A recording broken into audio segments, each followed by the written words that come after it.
Hello friends, I'm here in Sacramento, California, USA. Paano ba kami nakarating dito?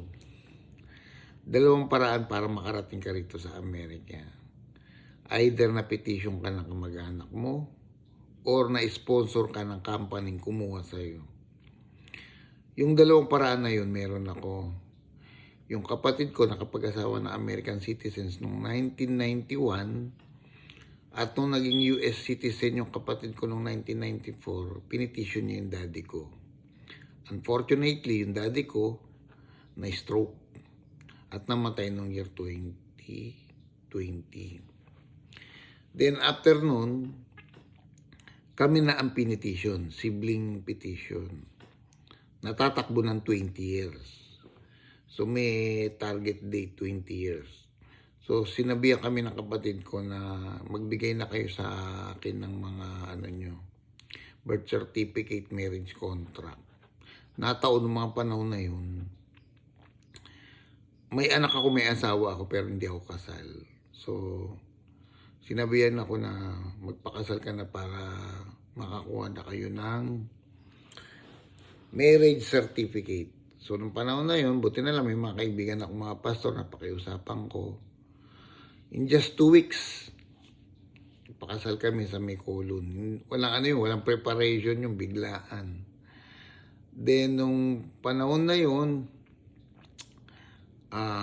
dapat kasi plano ko noon kahit paano yung prepared. May nahabol kaming oras ng pagbibigay ng petition para makumpleto. So, binigay namin yung marriage certificate by that year din, so tumakbo. Then, nung year 2008, na-aprobahan yung nag-grant ng USCIS yung aming petition, ililipat sa NBC. Sulat pa lang yun. Hindi pa yun yung mismong dahil natakbo nga ng 20 years. Then, noong 2020, May, dumating na yung USCIS, transfer sa NBC, dumating sa NBC Manila yung aming case. So, dapat yun, supposedly, 6 months lang, pwede ka na umalis. Kaso dahil pandemic, tumagal. So, medyo nagkaroon ng problema dahil pandemic, sarado ang embassy. So, ang nangyari ngayon, gantay kami. So, every 60 days, nag-update sa akin through email, nag-update yung NBC na-receive na namin yung mga payments, na-receive na namin lahat ng document, kumpleto na kayo, waiting lang. Huwag mo na kayo magbebenta ng gamit. So, yun. Tumakbo. Every 60 days, nag-update. Then, marami naging problema. Kailangan, merong sabi sa amin na magbabaksin na kayo dahil kailangan din yun sa... Nagtatalo rin isip ko dyan sa vaccine na yan nung mga panahon na yun kasi siyempre bago, vaccine, baka mamaya delikado. Ang nagsabi pa na magpa-vaccine noon si Trump. So, ibig sabihin, inisip namin bago ka makarating ng Amerika, kailangan vaccinated ka dahil si Trump yun Tapos sabi pa sa amin ni Trump, may mga discouragement pa sinasabi na kung kaya mo lang i-produce ay $800 a month, huwag ka nang tumuloy sa Amerika. Actually, yung presidente noon ay patriotic talaga. So, ako rin gusto ko yun patriotic. Nataon na mayroong mga balita na tatanggalin yung sibling. So, siyempre, sumama loob ko. Although, gusto ko siyang presidente. Nataon nagkaroon ng eleksyon. Mga panahon na yun. Doon ako naniniwala doon sa presidente yun. Although hindi ko kilala tong kabilang presidente. Mga naririnig lang naman, pero siyempre kung ano yung narinig mong tama, doon ka. Pero isang kapatid ko, sabi niya, medyo luluwag. Medyo maganda yung takbo ng ng immigration. So nanalo yung kalaban. So nawala yung mga agam-agam namin na mawala na yung sibling petition, tuloy pa rin. Parang nagkaroon kami ng window. Yung mga panahon na yun. So, antay. Tumatagal. Every 60 days, nag-update sa akin ng NBC na huwag muna kayo magbebenta, natanggap na namin lahat yung mga document nyo, magantay lang kayo. Tapos, yung time na 2021, nalaman ko na dumating na yung vaccine. Ayoko sana kaso nga lang kailangan din namin magpa-vaccine dahil mga pala maraming maraming mga kwento. Pero sabi nga nung kapatid ko, miski kami rito sa Amerika, lahat ay karamihan sa amin ay vaccinated. So baka isang maging hadlang yan kung di kayo magpapabaksin. So nagpabaksin ako. Actually mataas ang BP ko, hindi ako makapagpabaksin dahil tsaka pinipili ko yung vaccine dahil maraming Sinovac. Sabi mahina yung yung sa China So ang inisip ko, dahil sabi ng kapatid ko, hindi isa ako sa kumuha rin ng ng vaccine. So, sabi niya, magpa-vaccine kayo. Then, nung September, ayun, naalala ko, nung ayaw bumaba ng BP ko, dahil hindi ka pwedeng kuhanan ng hindi ka pwedeng injection na ng vaccine ng mataas ang BP. So, lahat ginawa ko na paraan, kag-reduce, para lang magpa-vaccine, ayaw talaga. Nalaman ko, may CKD pala ako, kaya pala ayaw bumaba. So, kailangan ko talagang magtanggal ng salt sa katawan dahil mataas ang creatinine. So, pinababa ko, nalaman ko may CKD ako. So, may mga problema rin akong hinarap habang nag-aantay. Sabi ko mukhang may hirapan na ata akong makapasa dahil although noon na-stroke ako, 2015, pero naging normal pa rin. Nilabanan ko ngayon yung CKD. So, nag-reduce.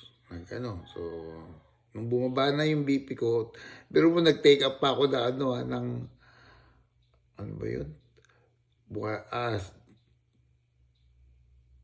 nag-take up ako ng Catapres na siguro tatlong tableta para lang bumaba. Although na ako noon, ayaw taga bumaba nalaman ko may CKD ako. So nung napababa ko siya ng 140 over 100, pumasa na, nakakuha ako ng vaccine. Ang pinili ko noon yung Pfizer. So yun. Ang hirap pa noon pagkakukuha ka ng mga Pfizer. Kasi limitado yung supply, tsaka pinaburan pa ng presidente ng Pilipinas doon, yung Chinese, yung Sinovac. So, maraming nagtatalo sa Sinovac. Nakita ko naman, mabisa yung yung Pfizer. Wala akong nakitang problema. So, yun nga lang, nalaman ko nga na may CKD ako, kakakain ng mga seafoods. Napakahilig ko sa seafoods. Pag nakakita ko kagad sa seafoods, lalo na buffet, seafoods kagad ang hinahanap ko, kaya ingat kayo sa seafoods. Kadalasan daw nang may sakit ng ng mga ng CKD, yung may hilig sa maalat. Ako napakahilig ko sa maalat. Tapos, nung year, August naman, 2023, kasi may nararamdaman na akong bukol dito Although nagkaroon ako ng bukol sa likod, pinantanggal ko yun noong 2019 sa may naalala ko sa may De Los Santos. Ipasalamat ako, may trabaho yung anak ko. Libre lang yung pagpapatanggal. Dahil mura lang eh, nasa 90,000 lang ata. Covered ako ng MaxiCare, so walang problema sa akin. Nung nag-gym ako, dahil wala akong ginagawa, dahil noong mga panahon na 2023, nung dumating nga yung nailipat na doon sa NBC at for ano na kami, for sumulat sa akin na for interview, nag-concentrate ako sa gym para sa medical exam kasi kailangan din ng medical exam eh. So, yun, gym. Then, may nakapaan na ako dito matigas. Dito sa napakatigas na bukol. Sabi ko, bukol ba to? O buto ko? Napakatigas. Sabi, baka buto mo yan. Sabi ko, libre naman ako sa MaxiCare. Sabi ko, bakit di ko itry? So, trinay ko magpa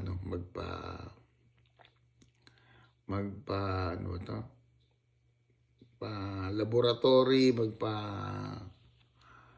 test. Sabi ng doktor, tinitignan niya ako.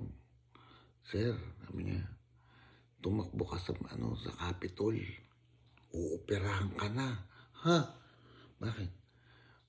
Bato na yung bukol mo. Ibig sabihin, matigas na matigas.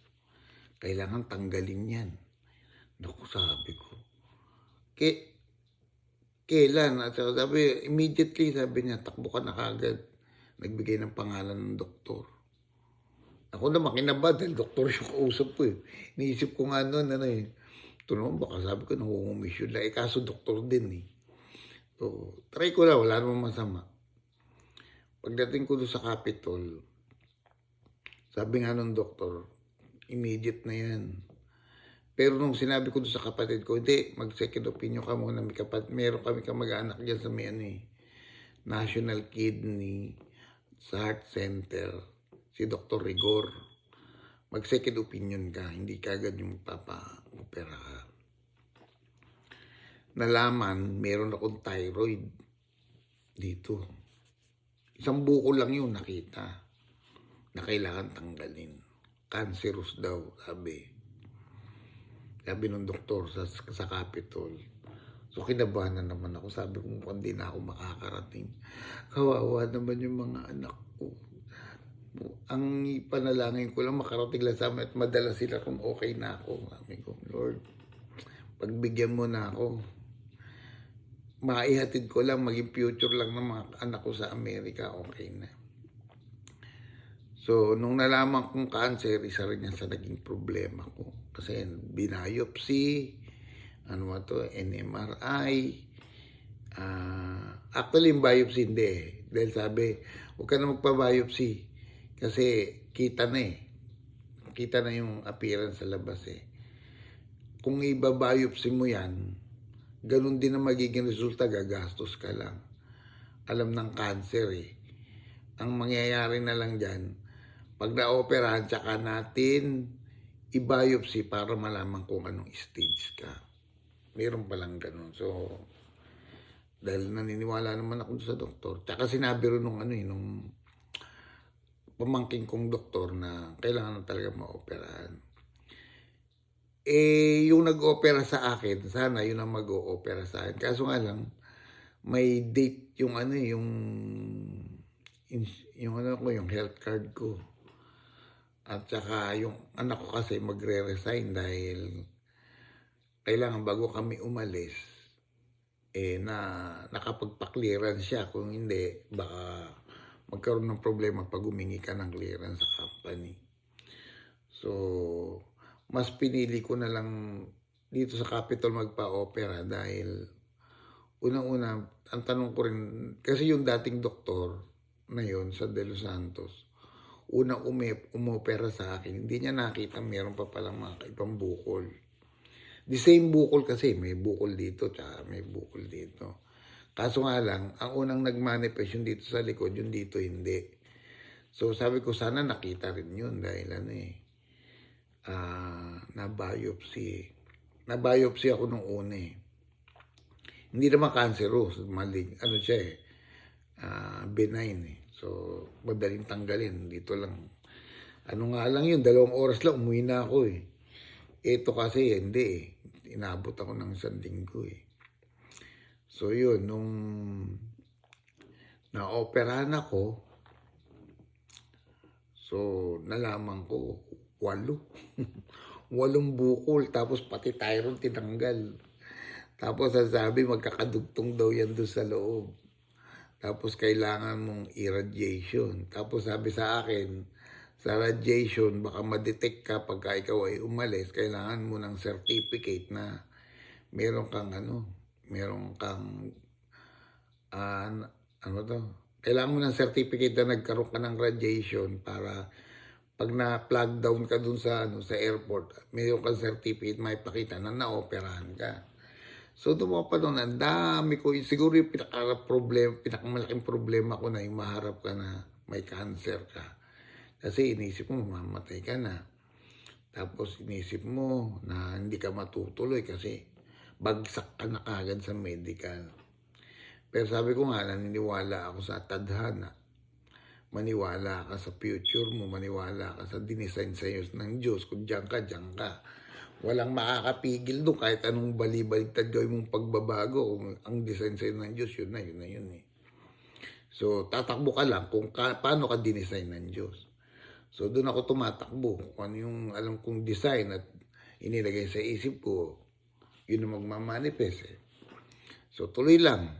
May target ako, mayroon akong plano, may panalangin ako na, Lord, umaasa ako sa mga plano mo para sa akin. Kung ito'y para sa akin, sigurado mangyayari. So, sabi ko nga, trust your journey. So, yun nga, nangyari. Naoperahan, tinanggal yung then dumating yung interview. Sabi ko, mukhang babagsak ata ako dito sa interview. Nung dumating ako doon, binigay ko lahat yung papel. Actually, ganito eh. Sa interview, kailangan mo appointment sa St. Luke's Extension Clinic, SLEC. Nung nakakuha kami ng schedule, so, ang hiningi sa akin yung schedule ng appointment, then yung DS-260, information mo, tsaka vaccine card. Yung 3. Then, yung palang proseso ng medical, hindi lang pala siya medical, meron pa siyang psychological test. So, mag-prepare kayo, magpupunta ng SLEC. Hindi lang yan, hindi lang yan yung itetest ka ng medical, pati psychological. So, lahat naman yun nakapasa ako. Although, yung BP ko, nung time na yun, kasi syempre maaga kami nagpunta eh. Yung BP ko ay 150/100. Nasa margin. Nasa siya, boundary. So, pasado. May katabi ko, mataas 160. Sabi, sir, hindi ka pa pwedeng mabigyan ngayon ng approval. Parang pababain mo muna yung BP mo bago ka mabigyan ng clearance dito. Kasi ang huling approval, yung pag nakapasa ka sa lahat ng medical mo, iba-vaccine ka uli. Kung ano yung kulang mong vaccine, ibibigay sa'yo ng US government. Binayaran namin nun 18,400 isa. 3 kami. So, kumpleto naman siya, walang problema. So, naging maayos naman yung takbo ng medical. Although, ako nung ine-exam na, sinabi ko talaga lahat, mayroon po akong cancer, stage 2. Sinabi ko lahat, tapos nagkaroon din po ako ng TB nung year 2004. Kasi kakamotor eh. Kaya rin ako tumigil sa pagmumotor dahil yung usok ng mga sasakyan, nalalanghap mo. So talagang maproprone ka sa sa lungs, sa cancer. Eh, yung mother ko namatay sa lung cancer eh. So, sinabi ko lahat. Wala akong nilihim. Sinabi ko lahat sa, sa doktor. So, pasalamat naman ako nung araw na yun. Nakumpleto namin. Then after noon, yun. Doon ka natatakbo ngayon sa consular. Yung papa-schedule ka na rin ng araw ng interview mo. Actually, ano yan eh. Mauuna yung schedule mo sa embassy, tsaka kakukuha pa lang ng medical exam. So, November 21 yung schedule namin. Kumuha ako ng medical exam November 10 para sakto 2 weeks. Ganon. So, kailangan mo munang makakuha ng schedule, ng slot for interview bago ka kumuha ng medical exam. Nagpapasalamat naman ako, pumasa kami doon sa medical exam. Eto na ngayon. Kinakabahan ako sa interview. Siyempre, English. Kinuha kong date, time is 9 o'clock. Or 9:30 ata, 9:30. Pagdating namin doon, gusto namin maaga. Dumating kami ng 5. Ang bukas 7. Sabi ko, nagkamali ata ako. Dapat pala kinuha ko mga 7. Kasi ang haba na ng pila. Nung makita ko yung pila, ang tagal nito pag nagkataon. Dapat pala, tip. Pag pumunta kayo ng interview sa US Embassy, kunin nyo na yung 7 o'clock. Kasi kahit anong oras kayo dumating doon, papasok at papasok kayo dahil kayo ay naka-schedule ng araw na yun. Maganda na makakuha ng maagang oras para papasukin kayo kagad. Kaysa na yun, nag-aantay kayo ng 9:30. Tapos ganun din pala, papapasukin kayo ng 7 o'clock. O, diba? So, ibig sabihin, Ibig sabihin, pag 9:30 ka nakakuha ng schedule, siyempre mag-aantay ka muna tapusin yung mga 7, 8, bago yung 9. Pero kung nakakuha ka na ng 9, ibig sabihin nakakuha ka ng 7 o'clock, at nandun ka ng 8 o'clock, papapasukin ka na kagad. Hindi ka na aantay pa kasi pumasok na yung oras mo eh. So, pinaka-the best talaga magpa-schedule na lang kayo ng maaga. Kaysa naman yung aantay ka ng 9:30 tapos na dumating ka ng maaga. Ganun din eh. Hindi naman nangangahulugan na nagpa-schedule ka ng maaga, hindi ka natatanggapin ng 9 o'clock. Tatanggapin ka pa rin basta naka-schedule ka ng araw na yun. So yun. Pagdating namin doon sa loob, antay. Una namin ginawa, pagpasok namin, in-screen yung document. Tinanong lahat. So, yun lang. Tapos, biometric. May mga, may mga, may mga portion, may mga department. Then, nung nag-i-interview na, naririnig ko yung mga kwento dahil may speaker eh. Nakita ko napakahigpit sa interview. Yung iba, makikita mo, luhaan talaga. Yung iba, makikita mo, masaya eh. Ang iniisip ko na lang, sabi ko, Lord, tumatakbo ko sa trust your journey. Naka-design na to. Kung failed, tanggapin. Kung pasado, at least, ginawa mo yung, di ba? Mahalaga do, ginawa mo. Ma-approve man o hindi, basta inailaban mo, yun mahalaga. Nag-take ka ng risk. At saka nandyan na yan proseso yan eh. Una-una, wala mo na akong ginastos. Ginastos lahat ng kapatid ko to eh. Sponsoran ako eh. So, nung nandun na kami, sa loob, ang tagal. Siguro, nabot kami ng 12 o'clock. Saktong 12 o'clock. Dumating kami ng 5, pero mo 12 o'clock doon na-interview na. Ang dami kong kaba. Pero tayo pa rin ako, tindig. Sabi nga, confident. Pero mo tinanong lang yung sponsor. Sino yung sponsor mo? Kapatid ko. O, sino tong Joseph na nagbigay ng affidavit of support? Kapatid ko. Welcome to America.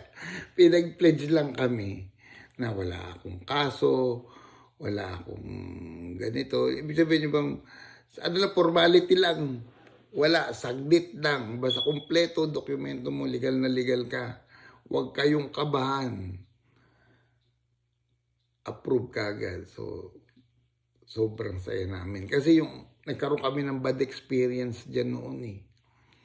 Kasi nung 2006, kumpleto rin ako doon. Hindi naman kumpleto, may petition, wala pang petition. Kumpleto lang ako doon. Meron akong funds, meron akong documents. Yun nga lang, tourist visa. Nag-failed ako. Sa next vlog ko, sasabihin ko kung anong reason. Pero ngayon muna, in-enjoy ko muna yung, ano ba to?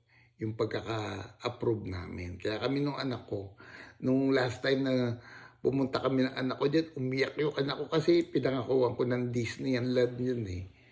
Way back 2006. Pero yung galing ako ng Europe noon, pag uwi ko ng Pilipinas, in-apply ko kagad. Napupunta kami ng, hindi ko man siya naisama sa Europe. Sabi ko, sa ano tayo pupunta? Sa Disneyland, USA.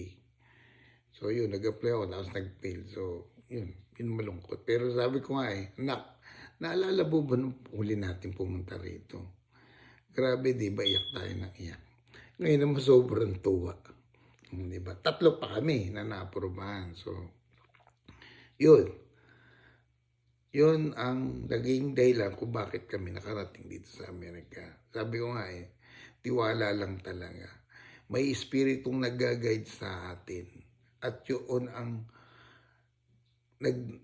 tumatakbo tayo doon sa design na yun eh. Kung ano yung pagkakadesign sa'yo, nililid ka ng spirit mo. So, magtiwala ka lang, may journey ka. Kung ano man yan, tanggapin mo. So, yun. Salamat sa pakikinig.